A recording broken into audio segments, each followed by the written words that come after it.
Binge the full week of The Ray Taylor Show ad-free over at inspireddisorder.com/plus. This is The Ray Taylor Show. Severance, Season 1, Episode 2, Half Loop is the episode I will be diving into in-depth spoiling. So if you don't want to be spoiled on the episode, I wouldn't recommend listening to this podcast, to this episode, until you go watch the Apple TV original movie show Severance, the Apple TV Plus original Severance, a great show. And I will be breaking down and recapping each episode. So with that said, with that warning said, let's get into this episode, which starts off showing us a little bit of scenes from moments from the first episode, but from a different perspective. This one we're seeing moments from the perspective of Helly prior to going into the Severance thing. Specifically, this episode starts off with Helly recording the video that she watches in the first episode, recording the video where she's telling herself in the future that she is knowingly and willingly doing this Severance thing, explaining what Severance is, how it separates your brain, so you become basically two different people, the person that lives inside Severance, inside of Lumon, and the person that exists outside of Severance. She is escorted by Milchick. Milchick is recording the video. They're walking for her to go get the procedure done. And on the walk to go get the procedure done, we find out one little mystery is answered. Specifically, the mystery of from the input survey, question number 4, what is Mr. Egan's favorite breakfast, is mentioned kind of just in passing while Milchick is walking with Helly to go get the procedure done. He mentions to her after they stop and look at the giant portrait of Egan. I assume it's Egan that is hanging from. Egan seems to be the almighty type of leader of Lumon. Kind of a cultish kind of a vibe to the whole thing, as we will see in this show, in this episode. So they look and they kind of take a moment to really take in that picture. Milchick mentions how amazing it looks. And as they're walking to go get the procedure, he mentions kind of just passe, like, oh, did you know that Mr. Egan's favorite breakfast was 3 raw eggs and milk? Which is crazy. Probably not true. Her response to that is that she's heard people tell that to her multiple times. It's not the first time she heard that. She knew that that was his favorite breakfast. I think it's designed specifically for the test, for the input survey, because it is a very crazy thing, something that's very memorable. When you hear somebody's favorite breakfast is 3 raw eggs and milk, like if you heard that was Elon Musk's favorite breakfast and you're going in to get an implant where you're going to have your memories separated, it makes for a great test for short-term memory to be asked right after the whole process of having your memories severed, to have that question asked to see if you have any short-term memories. Because, I mean, that input survey in a lot of ways serves as a test to make sure that the procedure worked. It seems like, not knowing your name, not knowing where you were born, not knowing short-term stuff like Egan's favorite breakfast, or the color of your mother's eyes, but at least still knowing a state, like still having some knowledge left over to where you're not just being reborn into this department like a completely blank slate, like you're still left with a lot of the kind of basic functionality and knowledge stuff. So interesting that we found that out, and also just kind of highlighting how those questions are more specific to making sure that the procedure works. So she goes, she's getting the procedure done, which is a surgery. We see her scalp getting cut open. We see a drill being drilled into her skull. We see that the instruments that are being used are all Lumon branded instruments. You see the device that's going to be implanted into her brain comes out of a Lumon branded packaging. Looks like a little pill that gets put in. We see it get put into her brain, deep into her brain. And then these little the fins, these barbs kind of shoot out, which make it seem like it's not intended to ever be removed. Adding barbs to things is, the intention of that is to keep things where they are.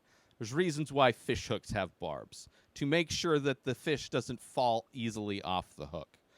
Similarly to like the needles on certain animals, when they go into you, they don't come back out. It's very difficult to come back out. Cactus, things like that. So these fins pop out as soon as it's being implanted into her head. Milchick is there while the procedure is done. You see him snapping pictures with his camera, which we see him taking pictures throughout this episode. And as soon as the procedure's done, she starts to doze off. And as we know from the first episode, that she doesn't like being there, and she tries to leave multiple times.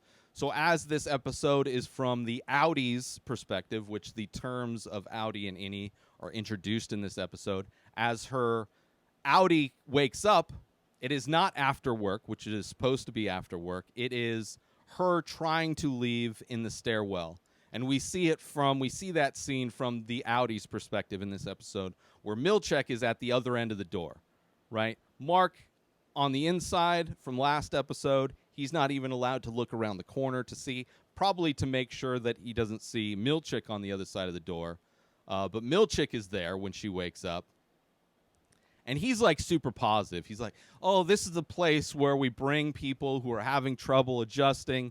We bring them to the stairwell where, you know, it helps them kind of calm down and readjust. And, you know, you can just go right back in there. And she goes in back and forth like we saw in the last episode.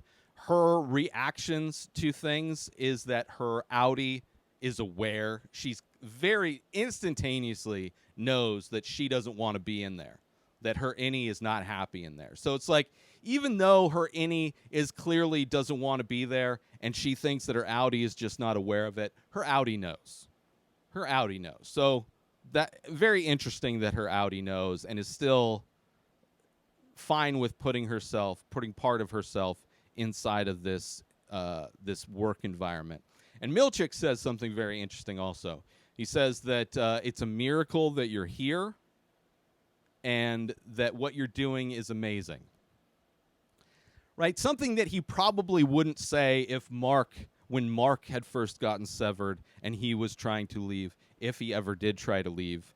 I can't see Milchick. I mean, I would imagine he would still be positive, but the fact that he says it's a miracle that you're here and that it's amazing what she's doing is kind of interesting. So she goes in finally, and the next time she wakes up is after work as she's coming back up the elevator.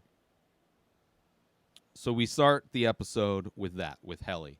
Cut to the next work day.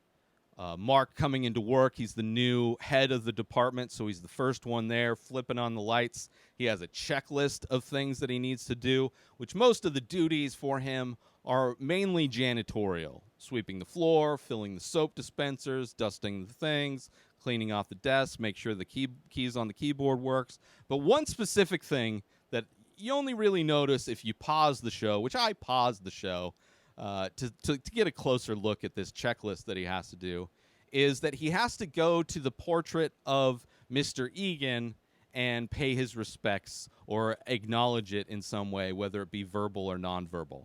Very interesting. Another kind of example of the cultish feeling, which we saw, which maybe that's why Milchick did the same thing when he was walking with Helly to go get the procedure done, where he acknowledged the giant portrait of Egan, which we don't actually see Mark do that aspect of it, but we see him doing. It's a montage of Mark doing all the janitorial stuff. He sees, as he's cleaning off the desks and doing that, he sees the group photos that are on everybody's desk, the 4 group photos that still include Petey, who is no longer there. Obviously, we know Mark was best friends with Petey, and he takes the pictures off of the desks and goes into a storage room and is clearly hiding them. Like he's everything is so like specific. Everything's very clean cut, corporate type of a thing. When he goes into the storage room with these pictures, he puts 4 of them like on the top shelf in the very back, and then he puts another one just still top shelf but over to the right, like clearly hiding these in a way that even if they are discovered, like there might still be one that stays hidden. So he's hiding these photos for whatever reason. Just he probably wants to hold on to that memory of his best friend that's no longer around, that never said goodbye, just disappeared. So he hides the pictures.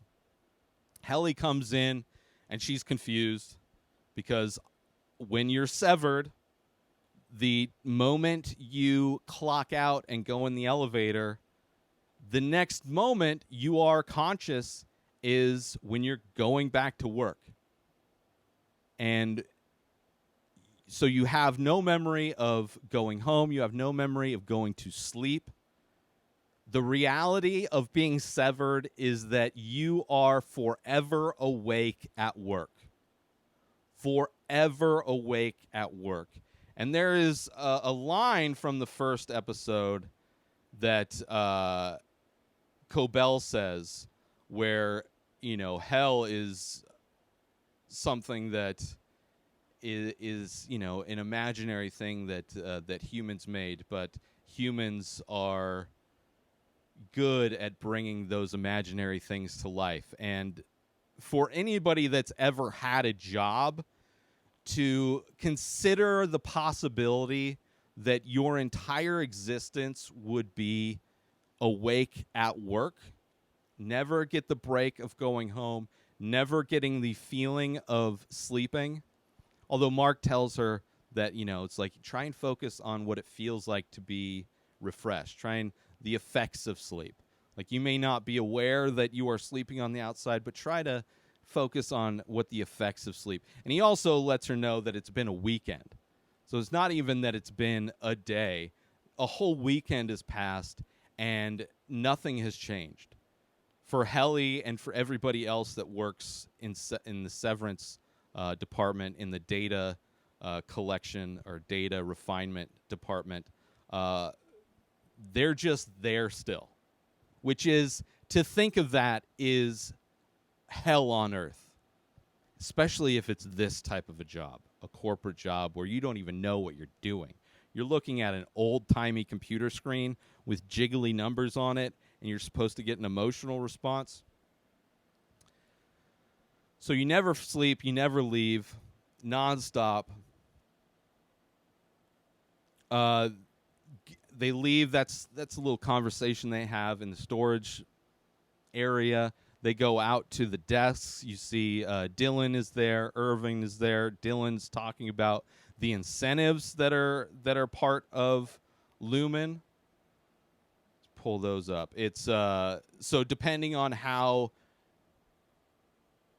good your work is, how much work you've done, I should say, there's a 5-tier incentive program. If you get 10% of your work done, you get an eraser, which erasers are mostly decorative because there are no pencils. If you get 25% of your work done, you get finger traps, which are fun when used safely. If you get 75% of your work done, of your job completed, you get a music/dance experience. And if you get everything done, 100% within the quarter, one employee, if they're able to get 100%, will be named refiner of the quarter and given the waffle party, which we already know from last episode. Dylan is stoked about the waffle party when he's telling her about his incentives. Eventually in this episode, we see his collection of incentives. He's got a mug full of finger traps. He's got a drawer full of caricatures. 100% is the caricature. He's got a ton of caricature. Like a drawer opens up and he's got a bunch of these caricatures of himself. And every quarter, one person gets named Refiner of the Quarter. And now a quick word from our sponsor. Now you can wear the many faces. Original art by Ray Taylor. Select pieces from the ongoing series of abstract ink paintings. All products made with high quality materials, made right here in the USA. Go to inspireddisorder.com/TMF merch to browse the entire collection and save yourself an extra 10% when you check out by using coupon code RTSTMF. So once again, go to inspireddisorder.com/TMF merch and save 10% when you use coupon code RTSTMF. And now, back to our show. So he's going on about the incentives. Mark is hooking up her computer, getting that set up. When the computer boots up, I noticed another time I paused that the computer, like the kind of DOS screen, shows that there is a video output and a audio output that are live. So another form of surveillance that's going on. Clearly, we've seen the surveillance cameras. Mark looking at the surveillance cameras in previous episodes. Like they are at all times being monitored in this place, and their computers are part of that monitoring system, according to the little boot record as it's booting up. Which is interesting. Small detail. Obviously, going in depth of these episodes, I want to try and see all of the details, put all the pieces together. So Mark's doing his training, trying to teach Helly this wackadoo job that they have of trying to, which none of them know what their job is. They have theories, but trying to articulate what it is that these numbers that are jiggling on your screen are supposed to elicit an emotional response. And based on that emotional response, if you feel scared, then you're supposed to get rid of those numbers and fill these buckets, these 5 buckets. And as you do that, you get these ridiculous incentives. So Mark's trying to do that. Helly is asking if she's stuck there. Obviously, she's as she's learning her new reality in Severed, that there is no sleep, there is no outside.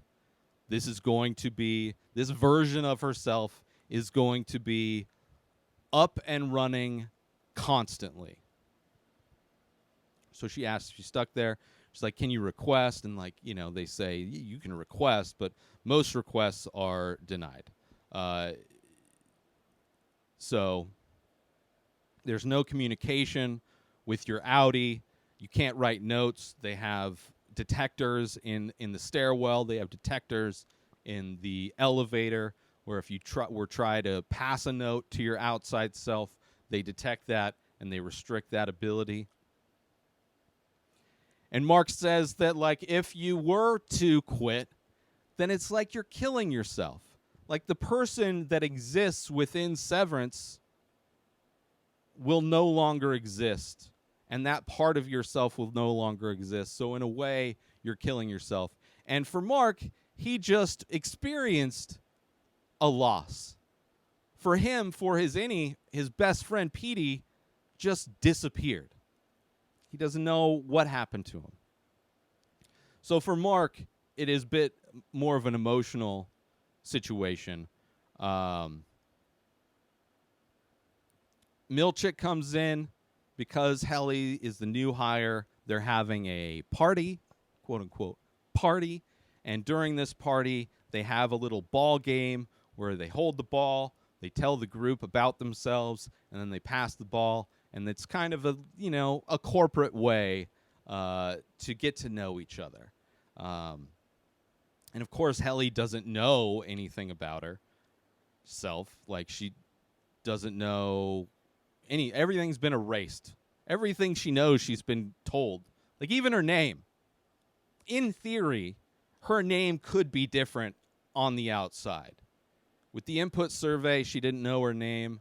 She was given her name, Helly, so we assume that's her name. We see that Mark is his name inside and out. So it's assumed that they are given their actual name. but she doesn't know anything. So Milchick takes the ball from her and then runs down like a list of attributes about Helly that is, not the most flattering type of a thing. That she's like 30 years old, she's got bad enamel, she's allergic to almonds, she's got shoulder length hair that's this color. So kind of just does really basic description about Helly, which is not it's not very fulfilling. So then the ball is passed to Irving, and Irving's like, "Oh, my number one."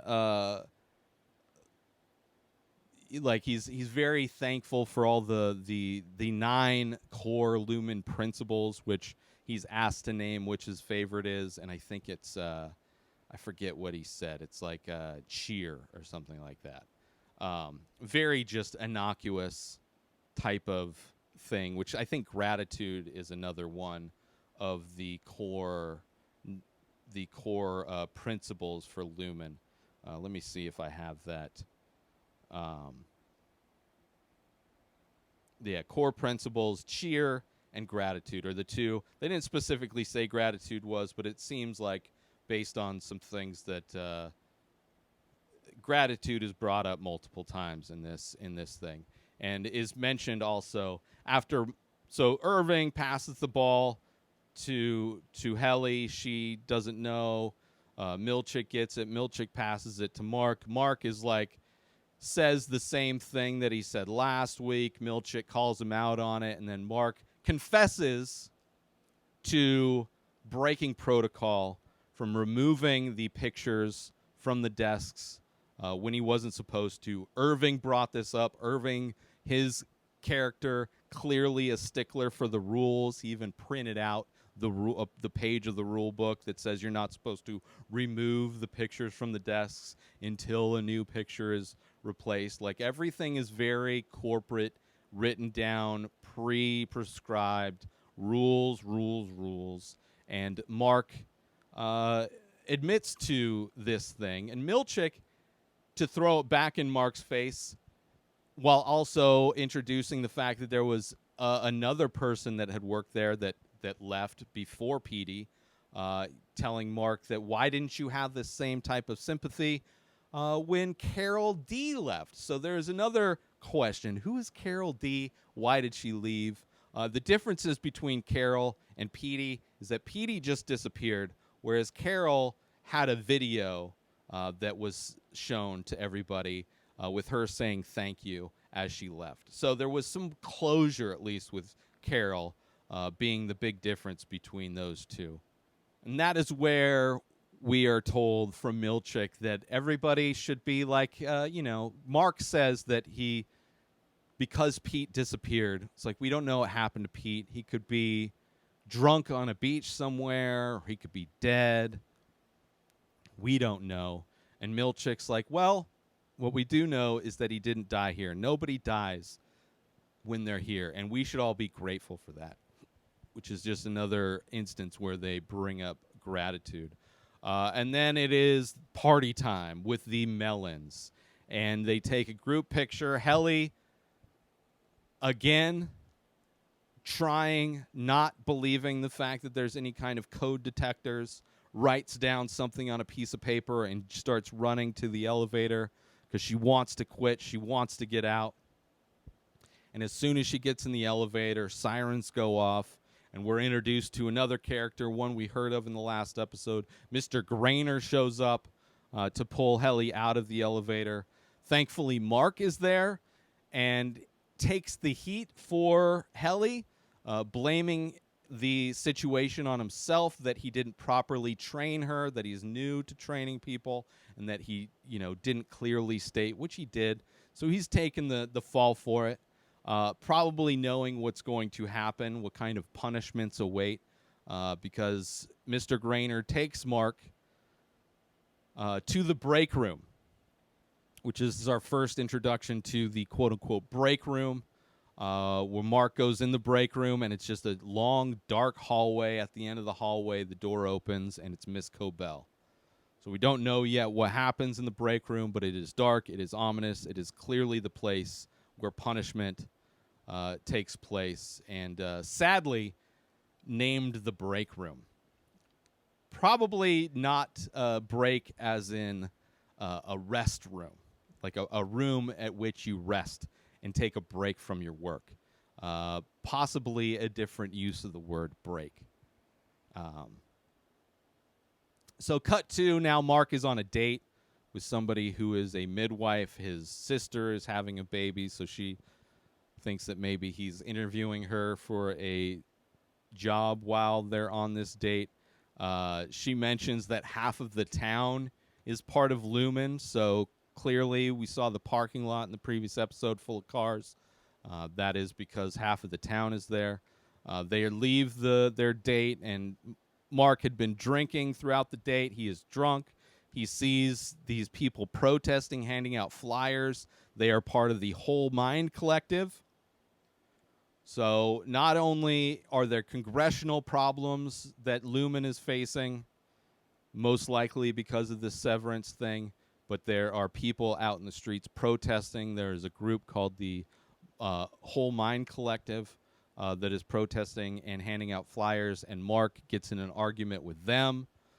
Clearly, I mean, Mark is damaged on the outside. His outie is damaged, dealing with the loss of his wife.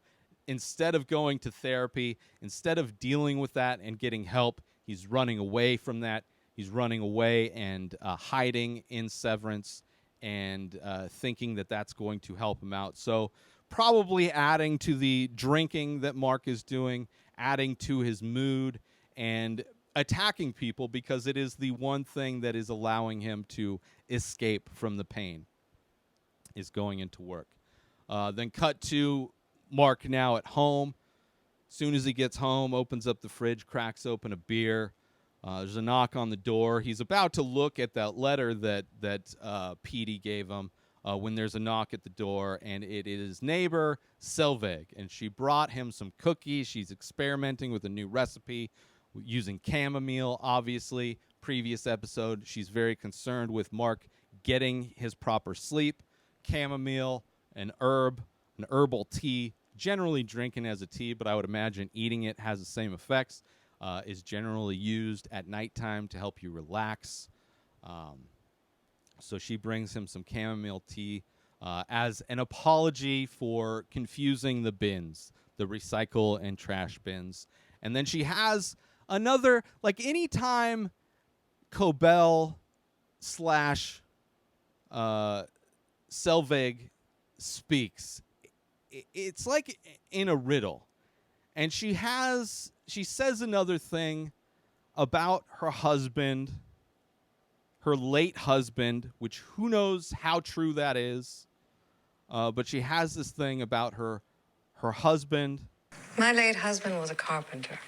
And before he passed, he said he would start building us a house in the hereafter. And there would be a small guest apartment in the back in case I found a new man before I got there. So sweet. Yes. He even drew blueprints, which I keep in my purse. So it's interesting. You know, she's got the blueprints in her purse. Like, is that even true? What does that really even mean? That in the afterlife, her husband is prepared in the event that she meets somebody else? Is she like low-key hitting on Mark in a way? Like, is Mark this person that she's... I doubt it. But what does that mean? It's like the previous statements she had made a lot more sense, with basically telling Mark that Severance is hell, created by man, and the other thing being about make sure you get your sleep, which again is a very important thing for her, bringing him the chamomile tea. But this whole thing with the house and the spare apartment for somebody else, like, is her late husband living in the apartment? Is she living in the apartment with her new man? I don't know. But very interesting. So I had to make sure to clip that audio. She also mentioned when she came in that he has like a hallway lights, and 2 of the 3 lights are working. One of them is out. So after she leaves, Mark goes into the basement to go find a replacement light bulb and comes across a plastic storage bin labeled Gemma's Crafts, which I assume is his late wife. And out of that, he pulls a candle out. So his wife used to, in addition to being a teacher of Russian literature, also did crafting, and one of the crafts were candles. Maybe she enjoyed making candles as a hobby. So he comes across that and ends up just going back to the TV, falling asleep in front of the TV, as, you know, it's sad. He's living a sad life, definitely. Outside of work, but just in general, hiding from his problems is not helping. Join Inspired Disorder Plus today. Head on over to inspireddisorder.com/plus to join. Membership includes members-only discounts and deals. You get access to the Ray Taylor Show completely ad-free, as well as bonus episodes. You get access to the complete live painting archive. You also get access to every single podcast ever produced by Inspired Disorder, hosted by Ray Taylor. You get access to Ray Taylor's personal blog, as well as the opportunity to ask me any questions. So if you want to start a podcast, you're into art, ask me anything. And so many more things are being added every day to Inspired Disorder Plus. So sign up today, become a member, head on over to inspireddisorder.com/plus and become an Inspired Disorder Plus member today. So the next morning, he wakes up, and instead of going to work, he decides to call in. He sees the flyer in his pocket of the Whole Mind Collective that they gave him, this flyer, and he decides to go inside, grab the letter that Petey gave him, and on the drive to the address that's on that card, he calls in. Milchick answers. Mark gives him his full name and his number 4502, and then Milchick responds like, "Oh, now I know who you are." Which it seems, I mean, it's a very small department. Who knows how much Milchick is actually in charge of? It seems like he is specifically in charge of the data refinement crew, but he might be overseeing other departments. It doesn't seem like that, though. So Mark calls in sick, says he has a stomach problem. Meanwhile, he's driving to this address. Cut back to now Irv inside Severance, inside data refinement. Irving's concerned because Mark didn't show up. He's telling Dylan his concerns and saying that he hopes that Mark comes back because he doesn't want to be in charge of the department. And then Dylan, obviously, because of his incentives that he's collected, kind of laughs at the fact that they would promote Irving instead of him. And Dylan's like, you know, it's either he's sick or fired. Either way, we don't know. So whatever. And he's there working with Helly. And he mentions that Mark did a stint in the break room yesterday. Which, just the term stint in a break room, you really only use that when talking about prison. So it's clear that it's not a good place, this break room. Cut back to the office, Cobell's office. Milchick and Grainer are in the office. He's telling Cobell about Mark calling in sick, and they're trying to figure out if it's legitimate or not. Cut back to Mark showing up to the address, 449 Half Loop Road, which is just these abandoned, weathered greenhouses. Now back inside, Dylan is again going over the incentives with Helly, talking about how, you know, the erasers are just for show and how dangerous the finger traps can be if you're not careful.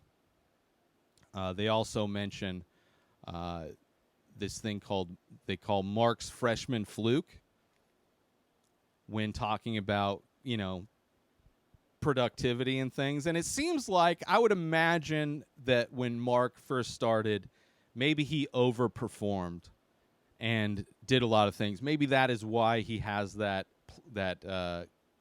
little glass portrait of himself that rotates on his desk. That could have been attributed to the freshman fluke. But that is something brought up while he's telling Helly about the incentives and just kind of their productivity. Meanwhile, we see Irving starting to doze off. And as he dozes off, he starts hallucinating this black, it looks like oil that kind of like running down the partitions, running onto the keyboard. And then he wakes himself up, jolts himself awake, and Milchick is standing there. Milchick caught him and takes Irving with him. Cut back to Mark kind of exploring these greenhouses. He sees where a little stove is set up in a thing. He sees that this is where Petey is like camping out. This is where he's living, inside these abandoned greenhouses. Cut back to Milchick walking Irving down the hallway, telling Irving that his outie is going to be deducted. The amount of time that he spent dozing off, that time will be deducted from his outie's paycheck. Very harsh. And then instead of taking Irving to the break room, he's taking him to the wellness center, the wellness check with Miss Casey, who we don't know yet, we haven't seen yet. Cut back to Dylan working aside from Helly, telling Helly his theories, which I love Dylan. He's got an imagination. His passion for these incentives is really funny. But also the theories, because nobody knows what these numbers, they don't know what they're actually doing there, which just adds to the hell. Like, you can't even have the feeling of accomplishment, really, aside from your incentives. There's no real feeling of accomplishment because there's nothing to see. You don't know what you're doing, but they have these interesting theories. Oh God, a 4. Don't fuck around. I told you, you'll understand when you see it, so just be patient. What even are these numbers? Like, do we even know what we're supposedly cleaning? My theory? The C. The C. Yeah, think about it. Okay, if our outies are up there severing their brains, shit must have gotten pretty bad. Famine, plagues, etc. So what is a desperate humanity to do? Populate the sea? Populate the sea. But first, they gotta send probes down to the sea to clean up all the deadly eels and shit, because we can't cohabitate with that.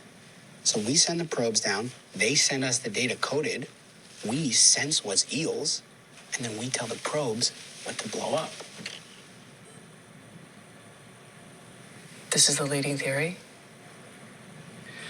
Now, Irv thinks we're cutting swear words out of movies. So whether it is to eliminate the eels from the ocean for humans to repopulate, or removing the swear words, we don't know. But interesting theories nonetheless. My theory is that this is all some kind of experiment, some kind of training, some kind of proof of concept for Lumon. Like, they're all not doing anything. It feels like this is a program Lumon is doing to create and refine their program that they want to expand. And that expansion is where they're coming up with being confronted with things with the congressional hearings and things like that. That'd be my theory on what's happening. Cut back to now Mark talking to Petey. Petey not really having any answers, doesn't really know what's going on. Obviously, the people inside clearly have different theories of what they do inside there. Petey doesn't really know. But it's been 2 weeks since the reintegration, and since then he's been trying to redraw the map of the floor plans from inside Lumon. And we see that that he's sick, that he has problems. He's like severe migraine type issues that he calls reintegration sickness, which is new to Mark, but obviously the reintegration is in general something that is probably not supposed to happen. After we saw when Helly got the transplant and those little barbs show up, it's clear there's probably some brain damage happened whenever they took that thing out of Petey's brain. And he's having some side effects to that. And Petey plays a cassette tape for Mark. And this tape is what happens in the break room, which obviously Mark's outie has no idea. Mark's innie just recently experienced that, taking the fall for Helly. And on the tape, it's basically them repeating things until the person that is there with them is satisfied that they actually believe the things that they're saying. So they're saying a thing, and they're saying that thing as many times as it takes for the person that is there with them. In Mark's case, it was Cobell, so it would have been Mark saying things until Cobell was satisfied that he actually believed the things he was saying. So kind of a brainwashing type of situation going on in the break room. And this tape, which how did Petey get the tape? Big question. How did he get it out? Obviously, we know written things can't be taken out, so maybe the cassette tape is a way, a loophole, which Helly is determined to find some kind of loophole for her to communicate with her outie.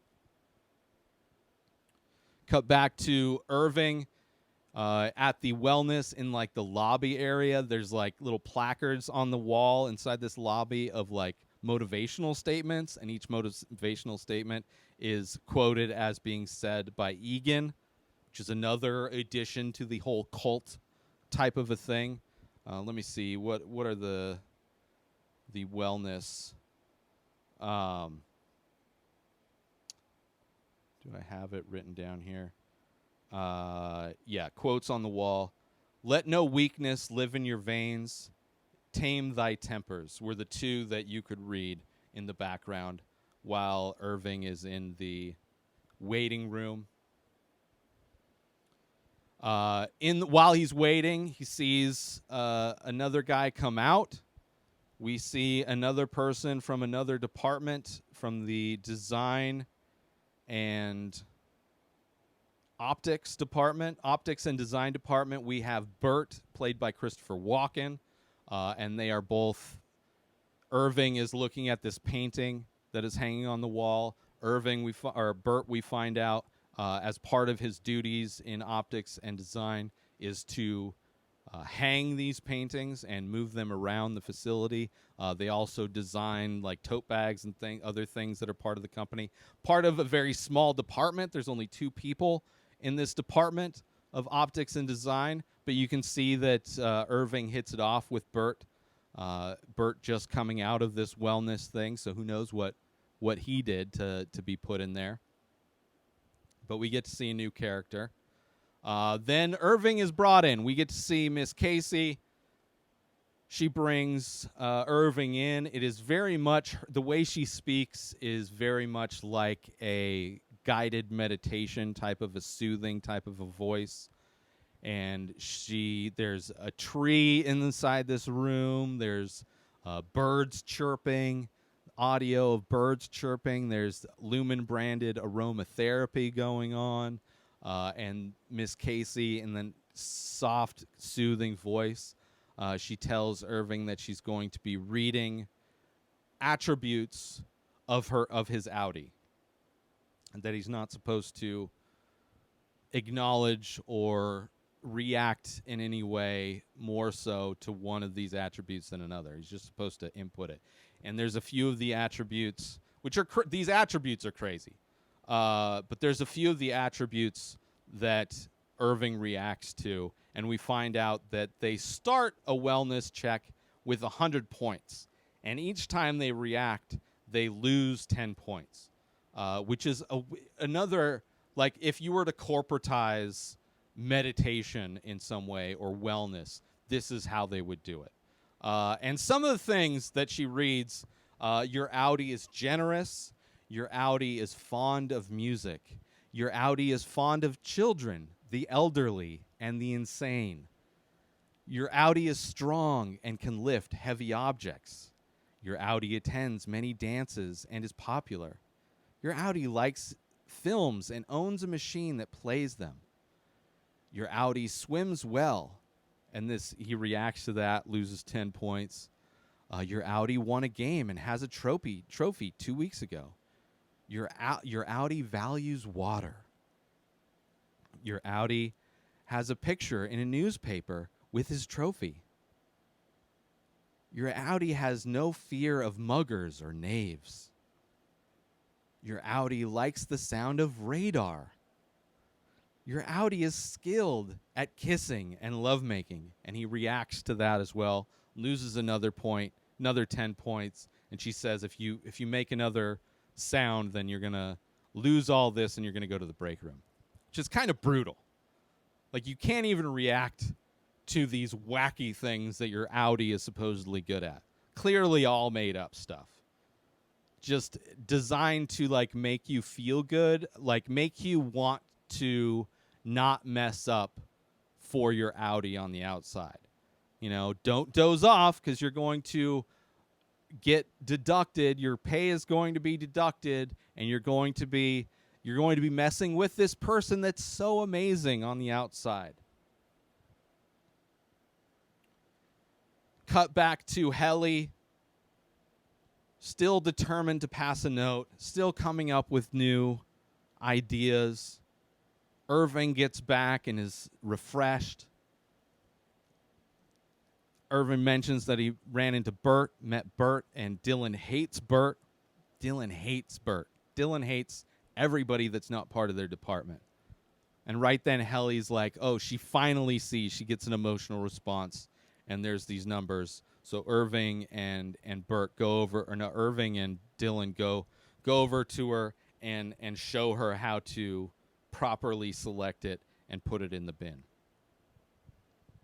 And that is how this episode ends. So in this episode, we're introduced to new characters: Burt, Mrs. Casey. We see Mr. Grainer for the first time. We see what the wellness check is, kind of like a meditation type of a thing. Kind of like more positive reinforcement versus negative reinforcement, which it seems like that's what the break room involves. We have Petey on the outside, who's like used to have a map of the floor plan of everything because everything's so spread out inside Lumon. So he's trying to bring that together. We also see later, that's not how it ends, actually, because later we cut back to Mark is setting up the basement for Petey to stay. It's going to stay in the basement instead of the greenhouse. And as Petey is washing up, going to take a shower, he starts having flashbacks of being inside Lumon. And that's how the episode ends, with Petey having these flashbacks, kind of collapsing in the shower, and realizing that he's still dealing with his memories reintegrating, as it were. So that's how the episode ends. So now outie Mark is starting to team up with Petey. Let's see, was there anything else that I missed as far as like new revelations? There's 9 core Lumon principles, 2 of which are cheer, and the other one I would imagine is gratitude. Half of the town works at Lumon. We got the 5 tier incentives. We know Mr. Egan is kind of like this leader, kind of cult leader who supposedly eats 3 raw eggs and milk every morning. His portrait must be acknowledged every morning.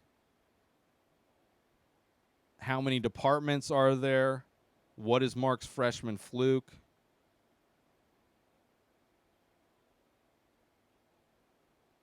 Yeah, I think that's pretty much it. Oh, who is Carol D? Former coworker, and she was able to film herself on exit versus Petey, who wasn't.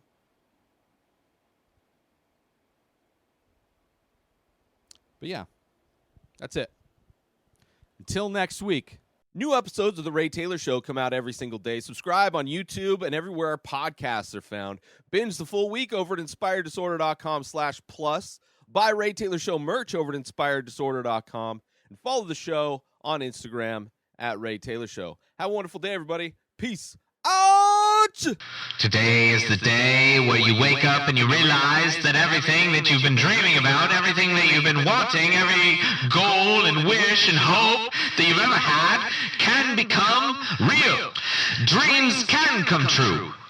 What you manifest in your mind, you can bring to reality.